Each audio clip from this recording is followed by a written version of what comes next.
السلام علیکم، welcome to my YouTube channel. آج کے اس ویڈیو میں ہم دیکھیں گے کہ دین اسلام کے کتنے درجات ہیں۔ دین اسلام کے 3 درجے ہیں۔ پہلا اسلام، دوسرا ایمان اور تیسرا احسان۔ اسلام کیا ہے؟ اسلام سے مراد اللہ تعالیٰ کی توحید پر ایمان لا کر اس کی اطاعت اختیار کرتے ہوئے اس کا فرما بردار ہو جانا، شرک اور اہل شرک سے نفرت کا اظہار کرنا ہے۔ اسلام کے 5 ارکان ہیں۔ سیدنا ابن عمر رضی اللہ عنہ سے روایت ہے، رسول اللہ صلی اللہ علیہ وسلم نے فرمایا، اسلام کی عمارت 5 چیزوں پر اٹھائی گئی ہے۔ اس بات کی گواہی دینا کہ اللہ تعالیٰ کے سوا کوئی سچا معبود برحق نہیں، محمد صلی اللہ علیہ وسلم اللہ کے بھیجے ہوئے رسول ہیں، نماز قائم کرنا، زکوٰۃ دینا اور حج کرنا اور رمضان کے روزے رکھنا۔ ایمان کیا ہے؟ شریعت کی اصطلاح میں ایمان جو ہے وہ دل کے اعتقاد، زبان کے اقرار اور اعضاء کے عمل کا نام ہے۔ اللہ تعالیٰ اور اس کے رسول پر ایمان 2 شہادتیں ہیں۔ ان کے بغیر انسان اسلام میں داخل نہیں ہو سکتا، اور یہ زبان اور دل کے اقرار سے ہی ممکن ہے۔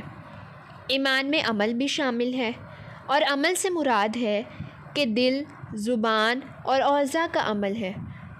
اللہ تعالیٰ نے سورۃ البقرہ کی آیت نمبر 143 میں نماز کو ایمان قرار دیا ہے، اور نماز دل، زبان اور اعضاء کے عمل کا نام ہے۔ ایمان میں کمی بیشی بھی ہوتی رہتی ہے۔ ایمان اطاعت اور فرما برداری سے بڑھتا ہے۔ ایمان میں اضافے کے کچھ اسباب ہیں۔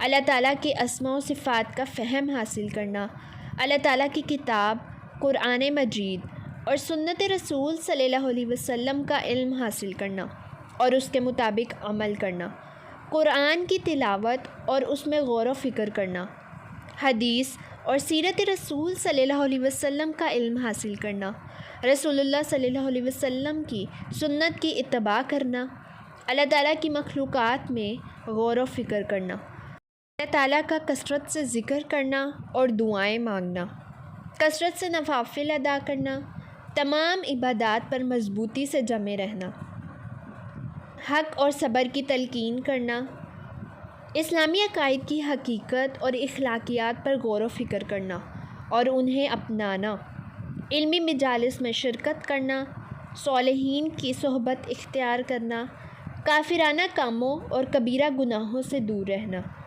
حق اور صبر کی تلقین کرنا، اپنے اندر سچے مومنوں کی صفات کو پیدا کرنا، تمام عبادات پر مضبوطی سے جمے رہنا، ایمان کو کمزور کرنے والے کاموں سے اجتناب کرنا۔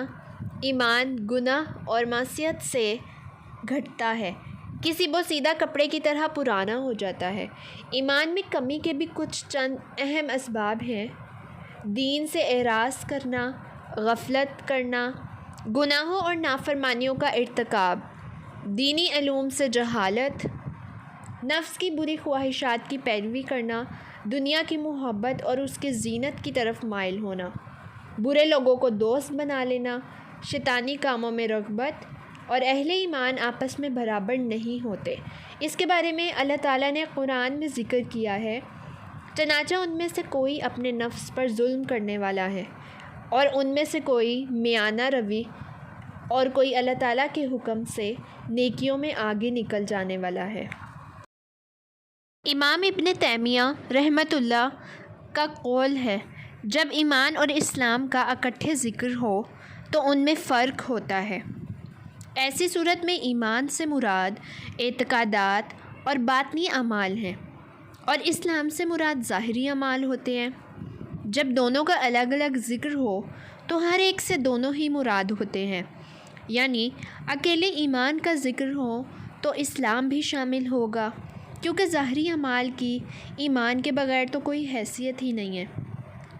جب اکیلے اسلام کا ذکر ہو اس میں بھی ایمان بھی شامل ہوگا، کیونکہ ایمان کے بغیر عمل بھی بیکار ہے۔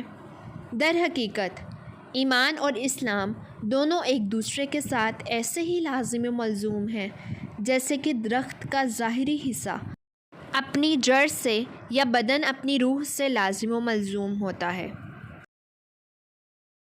سیدنا ابو ہریرہ رضی اللہ عنہ سے روایت ہے، انہوں نے کہا، نبی صلی اللہ علیہ وسلم نے فرمایا، ایمان کے 60 سے کچھ اوپر شاخیں ہیں اور حیا بھی ایمان کی ایک شاخ ہے۔ ہم نے دیکھا ایمان کیا ہے، پھر ہم نے ایمان کی شاخیں دیکھی۔ اب ہم دیکھیں گے کہ ایمان کے ارکان کیا ہیں۔ ارکان دراصل رکن کی جمع ہے، جو کسی چیز کا ایسا اہم جزو ہوتا ہے جس کے بغیر وہ چیز مکمل ہی نہیں ہو سکتی۔ ایمان کا اگر ایک رکن ساخت ہو جائے، انسان مومن ہی نہیں رہتا، خواہ ایمان کے کتنے ہی دعوے کرے۔ ایمان اپنے تمام ارکان کے ذریعے ہی مکمل ہو سکتا ہے۔ ایمان کے کل 6 ارکان ہیں۔ پہلا، اللہ تعالیٰ پر ایمان۔ دوسرا، فرشتوں پر ایمان، رسولوں پر ایمان، آسمانی کتابوں پر ایمان، یوم آخرت پر ایمان، اور آخری، اچھی بری تقدیر پر ایمان ہونا چاہیے۔ احسان کیا ہے؟ احسان کسے کہتے ہیں؟ احسان عبودیت کی منازل میں سے افضل ہے، کیونکہ وہ ایمان کا لبلباب، اس کی روح اور اس کا کمال ہے۔ فیروز آبادی کہتے ہیں کہ 2 وجوہات سے احسان کا لفظ استعمال ہوتا ہے۔ دوسرے پر انعام کے لیے جب یہ کہا جاتا ہے کہ فلاں کے ساتھ احسان کرو۔ دوسرے اپنے کام میں احسان، اور وہ یہ ہے کہ جب وہ جانے تو اچھی طرح سے جانے، یا عمل کرے تو اچھا عمل کرے۔ حدیث جبریل میں رسول اللہ صلی اللہ علیہ وسلم نے احسان کی تعریف کی ہے کہ تم اللہ تعالیٰ کی عبادت اس طرح کرو گویا تم اسے دیکھ رہے ہو۔ اگر یہ درجہ نہ حاصل ہو تو پھر یہ تو سمجھو کہ وہ تمہیں دیکھ رہا ہے۔ اس کے مطابق اس کے 2 درجے ہیں۔ ایک تو اعلیٰ درجہ مشاہدہ، کہ انسان دل کی حاضری کے ساتھ اللہ کی عبادت کرے گویا کہ وہ اللہ تعالیٰ کو دیکھ رہا ہے، اور دوسرا درجہ مراقبہ۔ اس سے مراد ہے کہ بندہ اس یقین کے ساتھ عمل کرے کہ اللہ تعالیٰ اسے دیکھ رہا ہے۔ دین اسلام میں شہادتیں کا کیا درجہ ہے؟ کوئی شخص شہادتیں یعنی کہ 2 گواہیاں دیے بغیر دین میں داخل نہیں ہو سکتا۔ اللہ تعالیٰ نے فرمایا، انما المؤمنون الذین آمنوا باللہ ورسولہ۔ در حقیقت ایمان والے وہی ہیں جو اللہ تعالیٰ اور اس کے رسول پر ایمان لائیں۔